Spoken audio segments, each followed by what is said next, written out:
Welcome to my channel. ఈ వీడియోలో AP రాష్ట్ర ప్రభుత్వ ఉద్యోగ ఉపాధ్యాయుల సంఘాలతో చర్చలు సఫలం, తీసుకున్న కీలక నిర్ణయాలు ఇవే. పూర్తి సమాచారాన్ని వీడియోలో తెలుసుకుందాము. వీడియోని ఎక్కడే కానీ స్కిప్ చేయకుండా ఎండ్ వరకు చూసేటప్పుడు ఇన్ఫర్మేషన్ పూర్తిగా అర్థమవుతుంది. వీడియో చూస్తున్న ప్రతి ఒక్కరు వీడియోకి లైక్ చేయండి ఫ్రెండ్స్. ఈ వీడియోని తోటి ఉద్యోగ పైన మిత్రులతో అయితే షేర్ చేయండి. కొత్తగా మన ఛానల్ చూస్తున్న వారు ఇంకా ఎవరైనా సబ్స్క్రైబ్ చేసుకున్నట్లయితే వెంటనే మన ఛానల్ని సబ్స్క్రైబ్ చేసుకోండి. దీని ద్వారా నేను చేసే లేటెస్ట్ వీడియోస్ అన్నీ మీ వరకు రీచ్ అవుతాయి. ఇక ఆలస్యం చేయకుండా వివరాల్లోకి అయితే వెళ్ళిపోదాము. ఫ్రెండ్స్, విషయానికి వచ్చినట్లయితే ఆంధ్రప్రదేశ్ రాష్ట్రంలో ఉపాధ్యాయ బదిలీలు, పాఠశాలల నిర్వహణ మరియు ఇతర విద్యా సంబంధిత సమస్యలపై ఉపాధ్యాయ సంఘాలు చేపట్టిన ఆందోళన కార్యక్రమాలు తాత్కాలికంగా వాయిదా పడ్డాయి. ప్రభుత్వంతో జరిగిన చర్చలు ఫలవంతం కావడంతో ఉపాధ్యాయ సంఘాలు ప్రతినిధులు ఈ నిర్ణయం తీసుకున్నారు.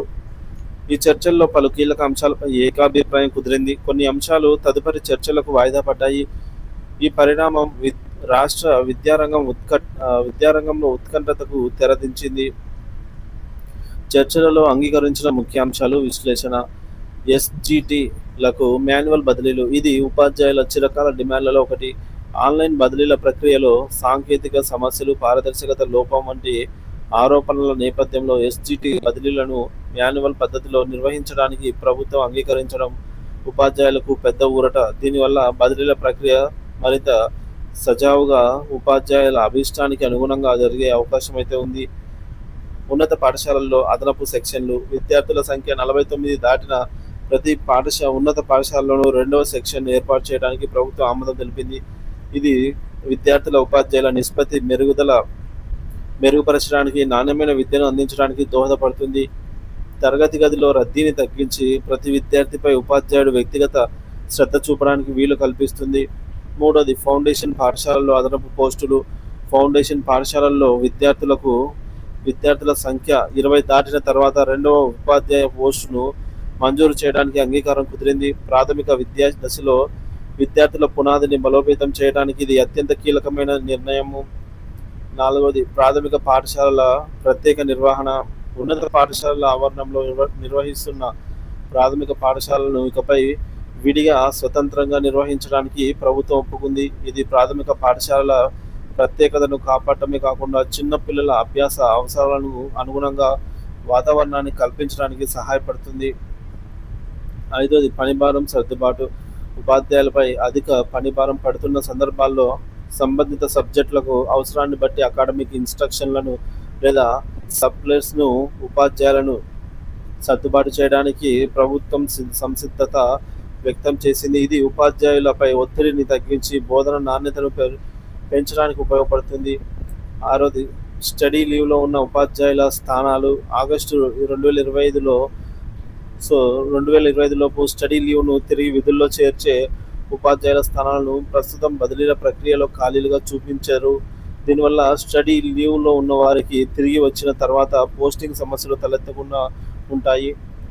బదిలీలలో బ్లాంకింగ్ రద్దు. ప్రస్తుత బదిలీల ప్రక్రియలో ఎలాంటి పోస్టుల బ్లాంకింగ్ ఉండదని ప్రభుత్వం స్పష్టం చేసింది. ఇది బదిలీల ప్రక్రియలో పారదర్శకతను పెంచుతుంది మరియు అర్హులైన ఉపాధ్యాయులకు అవకాశాలు దక్కేలాగా చేస్తుంది. ఎనిమిదవది, మోడల్ ప్రాథమిక పాఠశాలల్లో PSHM పదోన్నతులు. మోడల్ ప్రాథమిక పాఠశాలలో 1382 పాఠశాలలో ప్రాథమిక పాఠశాల ప్రధానోపాధ్యాయులు PSHM పదోన్నతులు కల్పించడానికి ప్రభుత్వం అంగీకరించింది. ఈ సంఖ్య భవిష్యత్తులో మరింత పెరిగే అవకాశం ఉందని కూడా సూచించారు. ఇది ప్రాథమిక పాఠశాలల పరిపాలనను బలోపేతం చేస్తుంది. 9వది, ఈ రీఅపోర్షన్మెంట్కు గురైన వారికి ప్రత్యేక పాయింట్లు. పాఠశాలల విలీనం లేదా ఇతర కారణాల వల్ల 2 సార్లు అపోర్స్మెంట్కు గురైనటువంటి ఉపాధ్యాయులకు బదిలీలలో అదనంగా 7 పాయింట్లు కేటాయిస్తారు.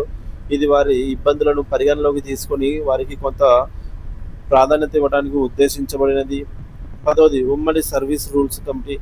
ఉపాధ్యాయుల ఉమ్మడి సర్వీస్ రూల్స్కు సంబంధించి దీర్ఘకాలిక సమస్యల పరిష్కారానికి జూన్ నెలలో ఒక ఉన్నత స్థాయి కమిటీని ఏర్పాటు చేస్తామని ప్రభుత్వం హామీ ఇచ్చింది. ఇది సర్వీస్ సంబంధిత వివాదాలను పరిష్కరించడంలో కీలక పాత్ర పోషిస్తుంది.